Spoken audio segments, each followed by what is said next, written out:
was titled Why Growing Concentrated Poverty Dooms School Reform. And I think as we have had so many conversations about education funding in the county, maintenance of effort, what does it mean to still have a persistent academic achievement gap? In March, the Office of Legislative Oversight is going to discuss and present their findings on this issue. The question about poverty keeps coming up as an overarching, I think, challenge for our county. And I was just on Friday at a parent meeting at Brookhaven Elementary School, which is in Aspen Hill.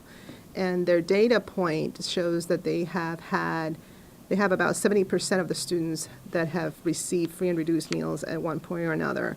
So these are issues very, I think, important for Montgomery County, because as we talk at the state level about transportation funding, it is a real need if we want to move forward with our economic development strategies, to grow our tax base. This issue becomes more and more important when we talk about education funding. It becomes a cornerstone issue. When we talk about land use decisions, it becomes a central issue. And so I think that we will be talking a lot about this throughout the year. I am working on a wonderful event, perhaps a visioning summit, right after budget with our local and state officials and hopefully even federal officials to seriously, come up with hopefully an agenda that sets a different direction for how we view who we are in the county today.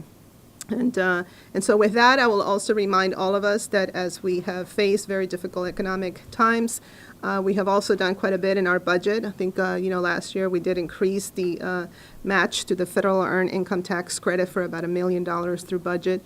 We increased funding for energy assistance, rebate by $500,000, increased the working parents assistance child care subsidy by $500,000.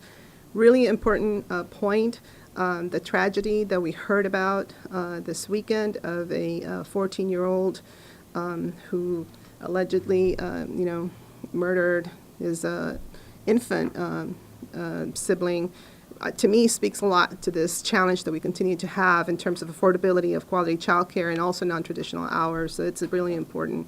We also expanded our youth employment program called the STEP program, created also Teen Escape Clubs programs, and increased funds for county dental care programs in our budget. So we're going to continue to do these things, but I think, again, for me, it's more about this broad policy question of the Montgomery County of today and how do we continue to address those issues within limited resources and within a new normal that doesn't call for throwing money at every single issue or problem that we face. So that's the piece about poverty and challenges that I wanted to put out as a sort of a broad scope for the year. In terms of state level, of course, we're still very much focused on what's going to happen with this transportation bill that Senate President Miller introduced. We're still in a position where we welcome any type of solution. We understand that there are always going to be challenges in terms of looking at increasing taxes, et cetera, but the bottom line is that this is an investment. And if we are not able to address our challenges with moving forward with the Purple Line and CCT and rapid transit vehicle, we are not going to be able to realize our master plans, which are very much tied to our economic development strategy. So we see this as an investment. We either pay now, we pay later.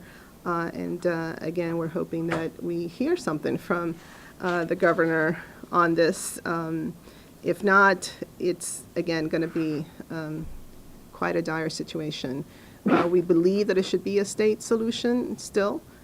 We don't think that Montgomery County alone can carry on this responsibility. And of course, I'm sure this will be a topic of conversation with Senator Mikulski when we meet with her in about less than an hour. So those are the two broad issues. We've been, of course, very busy on the council, passed the accessory apartment legislation, which some people told me was going to be the most controversial piece of business this year for me as president, and it was just amazing how this council has just managed to work so well that we were able to get that done. The non-competitive appointment for persons with disabilities, that Bill 32-12 passed. That was historic, really, really exciting. We approved artificial turf, always a controversial issue, but it was obvious that through our conversation, this is an issue that we feel the science continues to improve in terms of also the materials that are being utilized, so we did approve that. And what else? Smoking bill, another issue that action is scheduled for tomorrow. And really important, we made some modifications in the HHS committee to include some treatment facilities that are run by the county, bus shelters, exclude golf courses, which really affects just one. And also, the county does own certain residences throughout the county, and and they will be grandfathered into this issue. Had a great town hall meeting. We hosted the Lieutenant Governor here last Wednesday night on gun control legislation. It was very spirited but very civil, and a lot of different views on this issue, but I think it was a really good thing to have hosted here in the county. And Glenmont Sector Plan, there will be a meeting. The Planning Board will hold actually a public hearing on February 14th, Valentine's Day. People are very excited about that plan. I think once again, tying it back to the conversation when I started, these are the types of plans that are really critical if we want to promote job centers, economic development in areas of the county that we have concentrated poverty and challenges. So we're excited about that, looking forward to that. The community participation has been extraordinary, so I think that it's going to probably bring forward real positive results. So that's the summary for pretty much the last 2 weeks. If you have questions, I'd be glad to answer them. You mentioned the Senate President's bill. Does it give you enough? Does it get enough money for the county to get what they need? Presently, it does not. I think that obviously we have to wait and see what will be the end result. We understand that obviously within it they will have these regional transportation authorities. It's too early to understand what the numbers will look like. But we have been also very busy calculating exactly what would be the threshold that we will need, and the way the bill looks right now would not be sufficient. The regional authorities, are you okay with that? The Senate President said he thinks that's the only way you can get something passed out there, because a lot of people from rural areas will not vote for a full-fledged statewide increase. I still believe that we have to do whatever we can to ensure that this is a statewide solution. I understand the concerns of the rural jurisdictions, but the bottom line is that Montgomery County is the economic engine of the state. So, if we benefit from this, so does the rest of the state. So will the rural areas. And it is really important that we acknowledge that we understand, again, accepting who we are here in the state. And, yes, the urban areas have grown dramatically, but that means, again, more money to be able to distribute throughout the state. So I'm very concerned about the, creation of local authorities, transit authorities, because then it creates this false impression that we can, again, take care of all that, of this very large challenge. And other people mentioned the governor has not come up with anything yet. Disappointed that he's been somewhat silent on this? I am still hopeful that he will send a signal and come forth with some type of proposal. It is really important. It's pivotal that he lead on this issue because, again, I think in Montgomery County have done an extraordinary job to navigate this difficult economic situation that we've been faced for the last 3 years. Nonetheless, if we're not able to move forward with transportation funding, we will basically halt. And lastly, there are now some deadlines on Purple Line planning. So what do those deadlines mean now to this whole situation? It means that this is urgent. It means that, if we don't move forward with this particular piece, then, at risk will be our federal funding. And obviously, this sense, for us, it creates another sense of urgency when it comes to realizing this very important project here in Montgomery County. Can you recap your experiences with the Senate challenge? I would have to say overall that it was an interesting experience because I, did not come from a very wealthy family, although, my family was middle class in both in Venezuela, and I think when my husband and I got married here, we started with very little. So it was very interesting going back to shop at places where I used to shop before and being so mindful of how expensive things are. I had not paid attention to the price of milk in a long time. I had not paid attention, to things like, eggs or deciding on meat, do I buy ground turkey it was a real challenge in that respect, and it made me very mindful of the fact that we take so many things for granted. It also very quickly became apparent to me that, one thing is for me to go through this challenge. It would have been a very different story if I had made my whole family go through it. Because, as a mom, my kids now are grown, 20 and 15, but imagining, with younger children having to basically say, we're eating the same thing 4 days in a row, or, you're hungry, but, your peers may have these snacks, but you can't have them. Those are very, very critical things to think about. And again, especially in a county like ours, where it's so expensive to live.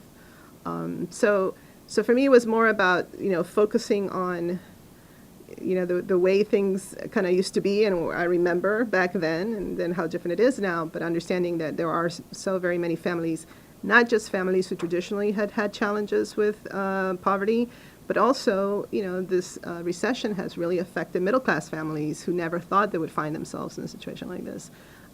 So it made me rethink a lot of things, and it made me even, I think, tweak some things at home in terms of how we manage our food, and had a family meeting last night with my kids about that.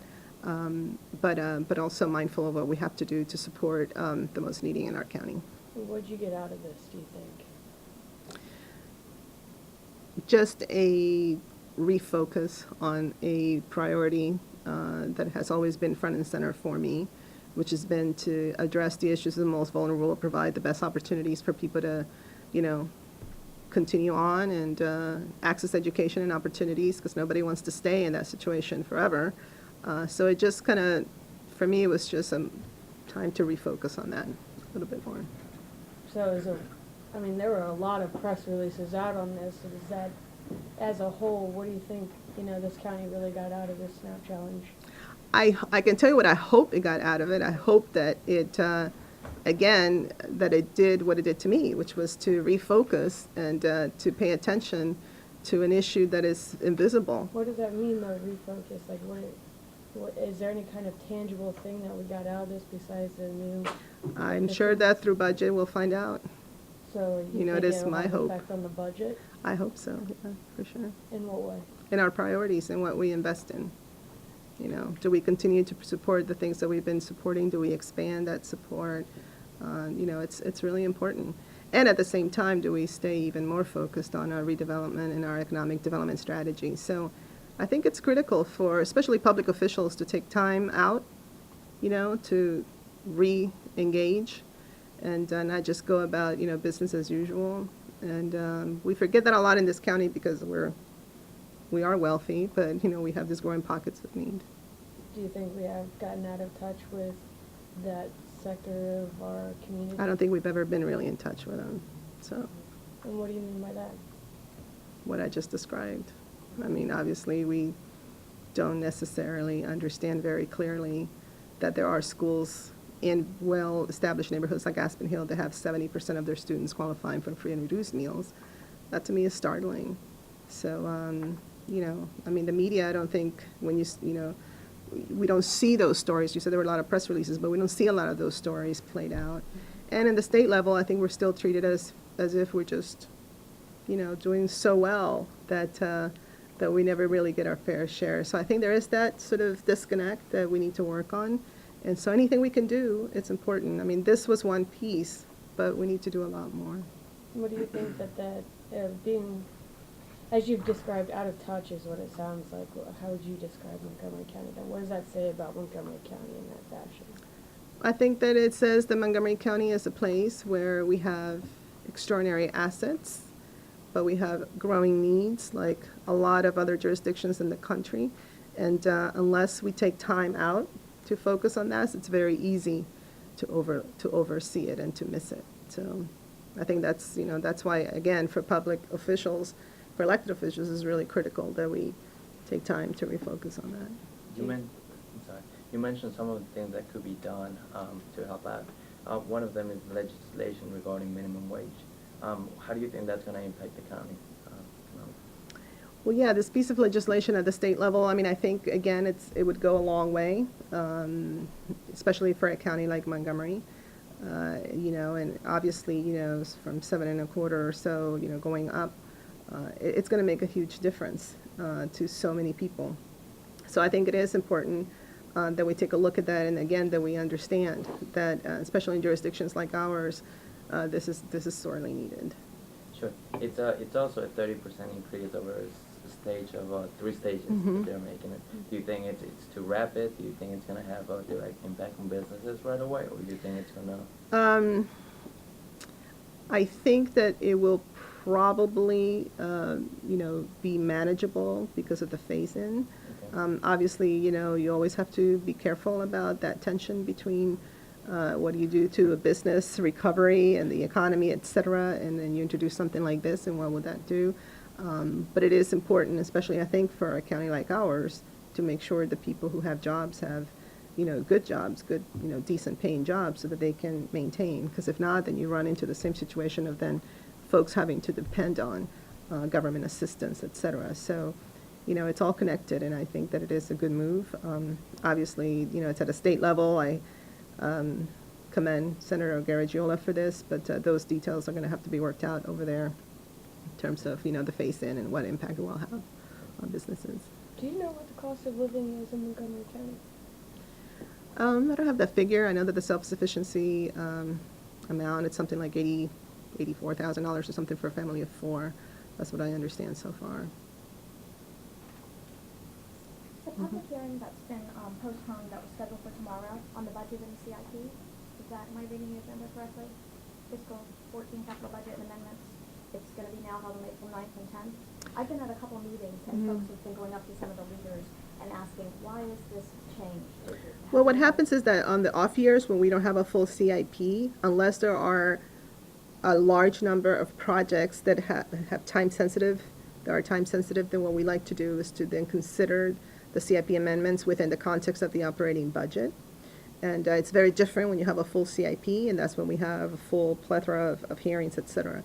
But we just felt that, you know, there were only a couple of projects that needed to be expedited, if you will, and considered, and for those, we will hold meetings, public hearings specifically. But for the rest of the amendments, which are not that many, we're going to do that through our operating budget process. Have you heard from the public at all? Are you getting letters or emails or anyone?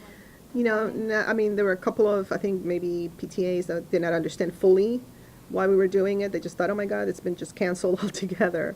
You know, we clarified the reason. And this is practice. It's not something new. This is pretty much a decision that we make, again, when it's an off year and when we see what the executive sends over, if it's not something, you know, substantial in terms of time sensitive, then we just do it through operating budget. And then I was wondering, the transportation letter that you sent with, I think, Mr. Berliner last week, have you received any response, any acknowledgement that they received it? Not yet. Okay. Anybody else? Public Service Commission on PEPCO, have they ever been in touch with your office yet about scheduling a public hearing? No, nothing new on